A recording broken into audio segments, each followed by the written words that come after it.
We are at the start of another year, and I don't know about you, but I have an allergy to New Year's resolutions. Yep. Josh, are you a big resolution setter? No, because I've already seen myself not keep them for very long. I've already learned from all the different times. I'm like, oh yeah, I'm going to get myself in super shape. I'm just so cynical. Once I see people making resolutions, I'm like, you're not going to keep. Because I used to go to a gym back in the olden days, and you couldn't get a parking spot the first 2 weeks, but by the end of the month, it was not a problem again. Yep. They knew it. So they knew it. And I'm like, get out of my way, all you fake resolution setters. But no, my name is Dan. I'm one of the teaching pastors at Life Fellowship in suburban Charlotte, North Carolina. I'm with Josh Brahm, who's our executive producer and the president of the Equal Rights Institute.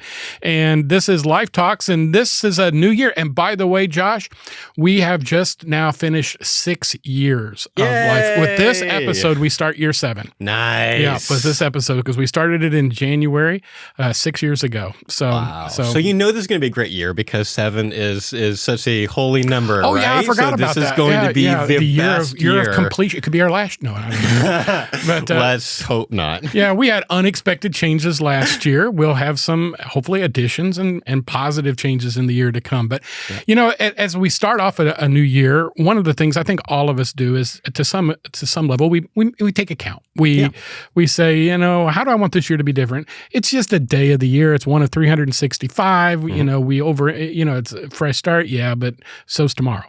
But what I want to do is take a couple episodes, Josh, and just kind of have a conversation with you on what can we do to make this year different. And by different, I mean better than the previous year. I think from time to time, was it Warren Wiersbe who said this to me? Somebody said this to me, that a man every 10 years should evaluate what he wants out of his next 10 years.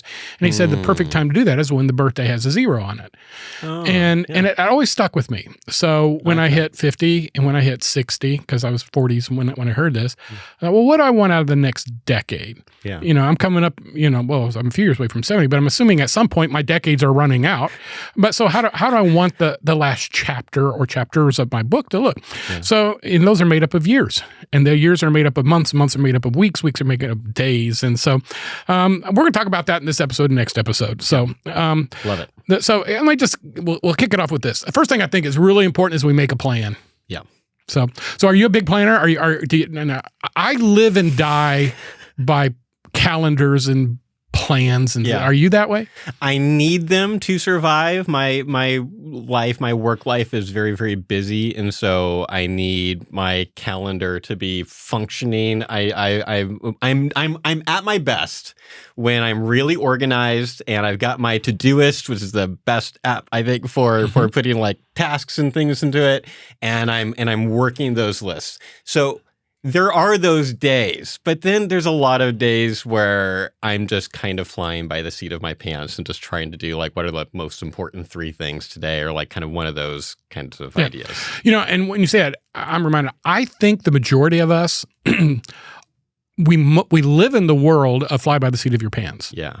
But I think in our hearts, we know that if we have a plan, we'll be more productive. Yeah. We'll be more effective. Oh, absolutely. Yeah. And having a plan involves a couple of things, and we're going to talk about to-do lists and some of the things you mentioned, but it also, I think, takes, in order to have a good plan, we need to know what the end goal is. What is the end result? What do we want accomplished? Yeah. Because so many people are trying to survive. Just to get the big things out so that their life doesn't collapse in a shambles of disorder and chaos.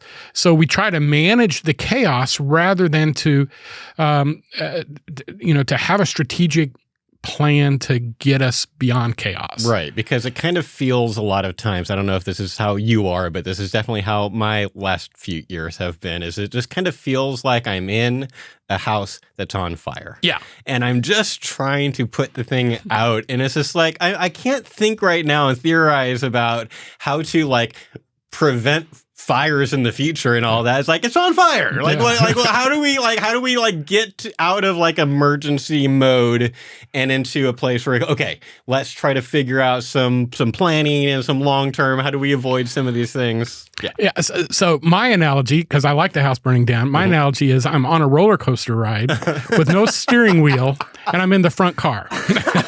So I'm responding to everything and, I'm trying to keep from getting thrown out of the car. But I have little control over, but I know that I trust God. There is a plan to this and it eventually ends. And, 99 million out of 99 million and one people survive the trip. So I'm trusting in the designer. But hallelujah, it is quite a ride. So, but I do think making a plan gives us at least the illusion of strategy and control. And that's so let me ask you that. Is it just illusion, or does it actually help give us some real increase in So control? I think that depends on when you focus, and I'm going to talk about this a little bit later as well. But for me, it's better to have a plan and hit 30% of it than to have no plan and hit 0% of it. Yeah. And you can say, well, nobody hit 0%. Even in chaos, you can accomplish things. Yeah, but you're unaware of what you accomplished because you didn't plan to accomplish them. They just happened. Yeah. So there, and we'll talk about this under the to-do list, there is something good about saying, you know what, I wanted to do that and I did do that. Yeah. You check it off. Yeah. You say, I met that goal. I totally get. So I want to ask a clarification question about the analogy, not to throw you off, but I just feel like, just in case this is the distracting thing for people, is your roller coaster analogy, like you are going to kind of like under those auspices, you're gonna do whatever track, whatever loop is already been kind of set up for you. People who ride roller coasters aren't making a lot of plans about like how they're going to be spending that time. Are we going to be on? Am I going to put my arms up or not? Or like that kind of thing. I'm going to try to smile for the camera, but besides that, you don't have a lot of control. So. But you still plan, and so I'm guessing there's a part of this where you're like, yes, the roller coaster part of the analogy is from like a theological perspective. You believe that God has a plan for your life and things like that, and yet the analogy probably breaks down a bit when you get into like the details of life. It totally breaks down, except for the fact that, and now here's a little private insight into Dan. Nice. Years ago, probably 20 years ago, there was a game before everything was online called Roller Coaster Tycoon. Do you remember this? I've heard of this. Yeah, I've never you're probably played just a child. I was a child, but yes. Yeah, and so it was called Roller Coaster Tycoon, and you could design your own roller coaster. Did you do this? I did. I did it. I don't play video games a lot because I become obsessed with them. Oh, interesting. That I don't think anyone would have maybe necessarily. So maybe we might need to have a video game episode sometime. I don't. And part of it is because of my generation as well. And the other fact is when I've tried to play my sons, they destroy me and then they laugh at me. There is that. But so I never really learned how to do it on my own. But Roller Coaster Tycoon. Roller Coaster Tycoon was one where you designed your roller coaster and you took it for a spin. If you didn't design it well, when everybody got off, they vomited. Oh, really? Oh, that's hilarious. Then nobody would ride it. I just assumed that if it didn't work, then it broke. Like when you tried to test it. If you really do it, if you do it too wild, people die. And then the idea was you want people to buy tickets to it, and something deep down in the program determined, how many people could vomit. You wanted to be at the edge of vomiting, but you didn't want them to vomit because it was too boring. They didn't go. Anyway, now everybody's going to be Googling Roller Coaster Tycoon. But the end result is I think we all desire to have some level of control. Yeah. And I do. I'm a control freak. Oh, yeah. At the same time, I don't want my life to be boring. I don't want to be a minimalist. I don't want to accomplish just things that are easy for me. Yeah. I want to live by faith. I want to accept spiritual challenges and personal challenges. And all of those things are going away from control. Yes. Yes. You want control, but you also want all of those other things that all scream not being in control. And I also don't want to tilt at windmills. I don't want to do things that, are just absurd. Wait. I have to know what that means. I've never heard that before. Tilt at windmills? Yeah. What does that mean? Does that come from Don Quixote? I was assuming that it came from the Netherlands, but just because of windmills. But no, I don't know. I've never heard of that. I've used that for years. I have no idea what it means. Okay. Except it's just kind of chasing an illusion. You're going to Google it while I'm yes. talking. I don't want to. I also don't want to create things that I'm guaranteed to fail at. So again, now I need to be on a leather couch and having somebody analyze my issues. But okay, so the meaning of the phrase "tilting at windmills" means to attack imaginary enemies. Okay, so tilting is jousting. The expression tilting at windmills derives from Don Quixote. Good job. First published in 1604. The novel recounts the exploits of would-be knight Don Quixote, blah, blah, blah. Learning obscure facts from Dan and Josh. Right. You never expect this. But people have been using that phrase a lot more in the last several decades. It's kind of interesting. Yeah. So it's basically fighting battles that don't need to be fought. Yeah. Yeah. Okay. Or making plans that really aren't important. So rearranging the deck chairs on the Titanic would be like the analogy that comes to my head because of the so I want what I accomplish to matter in an eternal scope of things. But I don't, and particularly as I'm aging, I don't want to waste the time that I have remaining. By fighting unnecessary battles. Because there was a time in my life where, I was like the 40-pound rat walking down the alley saying, "Here, kitty, kitty, kitty." I was looking for people to fight or disagree with or challenge. And at this point, hopefully I've matured, but also maybe I'm just tired. I love a battle, but I want to make sure I can win it. And I won't win it unless I know what I'm fighting, why I'm fighting it, and whether the fight is worth it, and whether I'm prepared to fight it.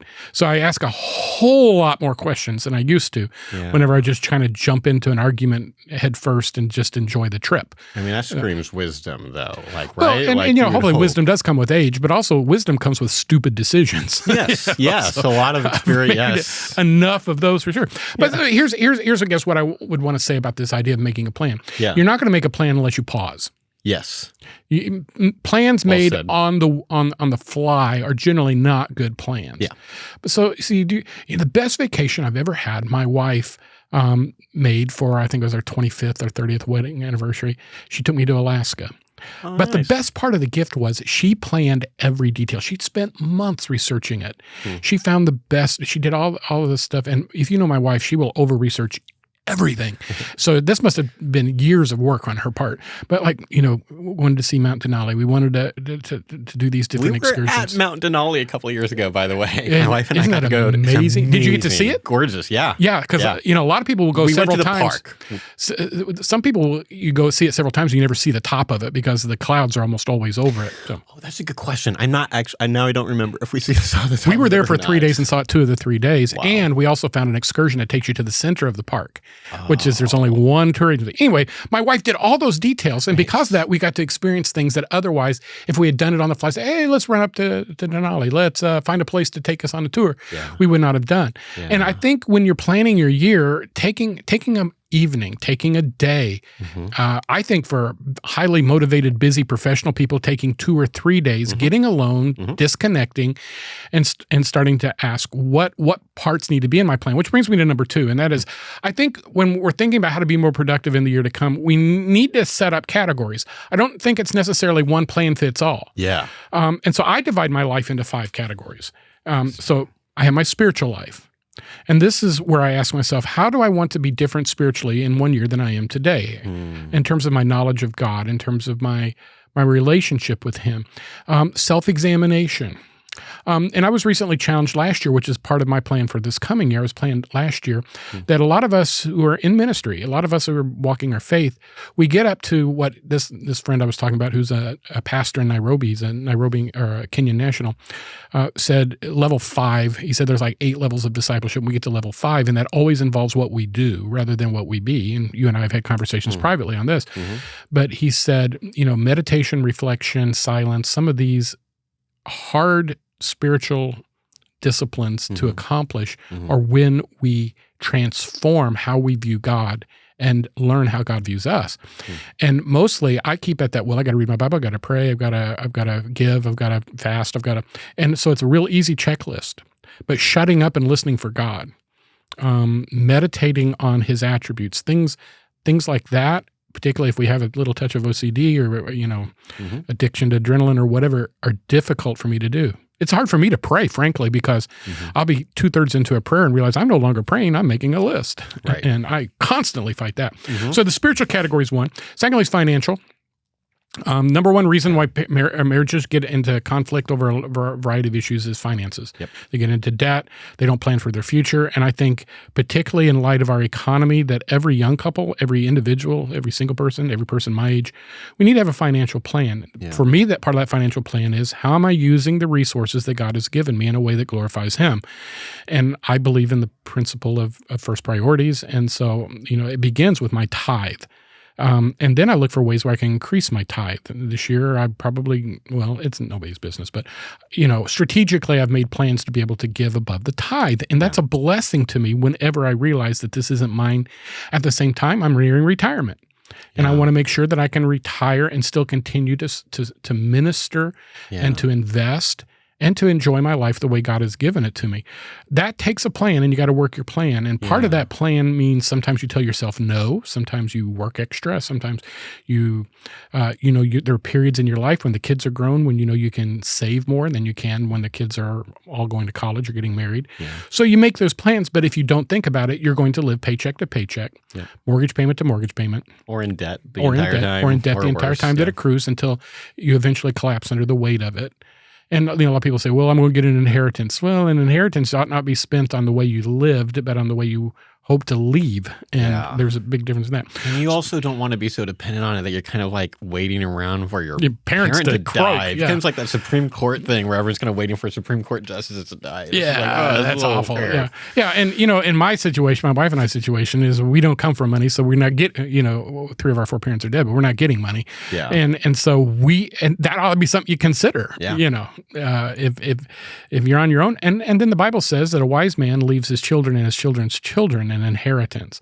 Now, I don't believe that's exclusively financial, but I do believe to some extent it is financial, and we see that very part of the Jewish culture that they think that way. So you got the spiritual, got your financial, then the third thing is personal. And I put this in the middle because normally I would have left this at the end, and I wanted to move it up because that's interesting. The Bible clearly teaches that we should enjoy life. Some of the reasons Ecclesiastes is such a dark book is that you got to an end of a lifetime for Solomon in which he had everything and felt nothing anymore. He felt like it was all empty and wasted. And a lot of his reflections are of a wise man who didn't do this well. And the other thing that's interesting, a lot of people think, well, if I had more money, I'd be happy. If I had a better wife, I'd be happy. Well, the dude had 700 wives. That might have also been part of the problem. But obviously, one great wife might be way better. Pick one, pick wisely.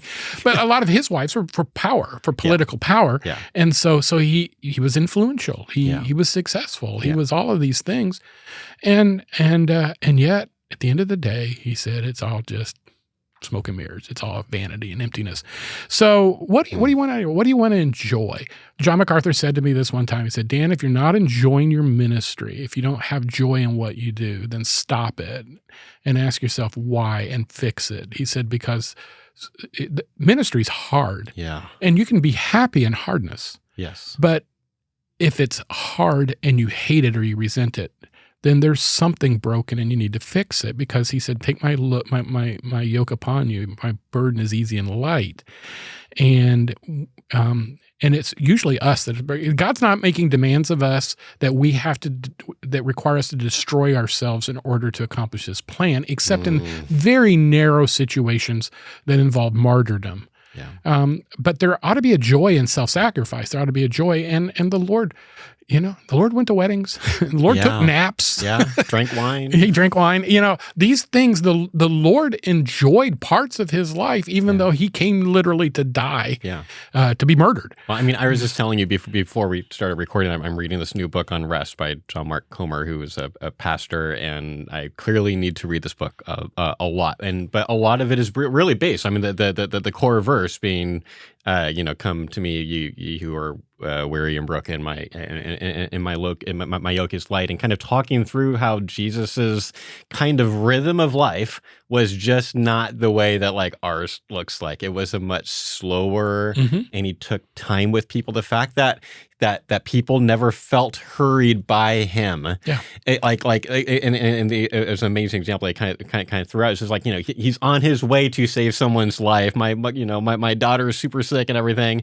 And then he's still stopping on his way there to help other people. Kind of like, that is a very non-hurried, I am here with each of you kind of thing. Yeah. And stop and think how most of us in the West in particular live our lives. And it's somewhere between frantic and frenetic. And then we wonder why we have heart attacks at 59 like Dan did. Right. Or we're super burnt out. And I in stages of my life, I've found myself sitting in rooms where I should just be happy and feeling alone and unhappy and miserable even. And at those points, I believe that is when the Lord is saying, Dan, you should have addressed this. You should be, this is not your normal. Yeah. And I think I often deluded myself into saying, yeah, this is my normal. This is the price of ministry. Yeah. And that's not God's best for me. Yeah. And God tolerates a lot of nonsense out of me, including that. But that wasn't what God aspires for me. And so I think that's the personal issue is important. Totally agree with that. And then professional. I don't have as many professional goals as I once did because I've got more in my taillights and my headlights. But, I wanted a doctorate by the time I was 30. I was 31. And I there were things I wanted. I wanted to go to the mission field, these things. But I would ask all of us, what do we want to do professionally? Does that mean write a book? Does that mean, work toward a promotion? And by the way, I don't know that has to be what the typical Western American mentality is. It could just be faithful. Yeah. Yeah. It could just be take care of my family adequately. Yes. It does. It could be being really good at your job. It doesn't have to be like I feel like we've talked about this on this podcast, but it's worth repeating that not everyone has ministry jobs like you and I do, and that is so okay. It's so really, really important, and there's not something lesser of Christians who are, my dad worked as a computer software programmer his entire life for basically the same company. They did dental imaging stuff. So like whatever your dentist's office shows up and your x-ray comes up, my dad might have been helped make that original version of that software. And he didn't end up becoming some known amazing CEO C-suite person over there. In fact, he wasn't really supposed to be a manager. He wasn't built for that. But he was faithful and good at what he did. He was known as one of the best at what he did. And that was and that's okay. And that is a good thing. And we got to have more people being able to just absolutely. do that. And part of the problem is when we compare or compete, that's often a very self-destructive thing. Yes. Not everybody's supposed to be me. Yes. But why do I want to make everybody into mini-me's? Yeah. And parents are notorious for this. And so we want to live vicariously through our kids. We want our kids to be us, and yet we're not happy with who we are. So this, again, I think is part of making a plan for us to ask, the unexamined life is not worth living. So let's think about this. Yeah. The last thing is family goals. And these aren't in order of priority. They're just kind of, frankly, as they came to my mind, and I adjust them a little bit. But, when you're on your deathbed, I know this is so cliche, but it's so true. When you're on deathbed, nobody's saying, "Oh man, I wished I'd worked more overtime." Nope. But a lot of people are saying, "Man, I wish my kids were here." Yeah. If you've got a marriage that's strong and healthy, how can you make it stronger and healthier so that it feels as fun in the end as it did at the beginning? Yeah. And we glamorize things and we mythicize some things. There is no such thing as a perfect family. Yeah. We don't live on Hallmark movies. No. At the same time, there ought to be a joy with those that people surround us with. And family may be, maybe you don't have children. Maybe it is your closest friends. Maybe it's your church family. Yeah. But being able to have these human relationships that God has hardwired us to enjoy. We were not meant to live in isolation. Yeah. And you can, hide behind, and I do, hide behind the introvert label all day long. But in the end, before we came on air, I had a 45-minute conversation with you that I will chew on and think about for the next week or so until we get to have another one. Yeah. These kind of relationships are very valuable. So valuable. And quite frankly, we don't plan for them. We don't give ourselves time for those, which I'm going to talk about in our next episode. Yeah. So we're out of our time for this episode, and I got through 2 points out of 14. So we probably have enough for at least one more. Yeah, I think we can squeeze one more out of that. But anyway, hey folks, thank you always for watching and listening to us on YouTube and on Facebook and on our church website and of course Spotify and Podbean and all the other Apple, iTunes, and so forth. So during 2025, can we ask you to share the good news? We always love it when we hear from folks. We heard from a lot of folks during December, by the way. And so I'd love to hear from you and tell us how we can hit topics that you would find interesting and share us and give us a review if you would. And as always, thanks for listening to us here at Life Talks.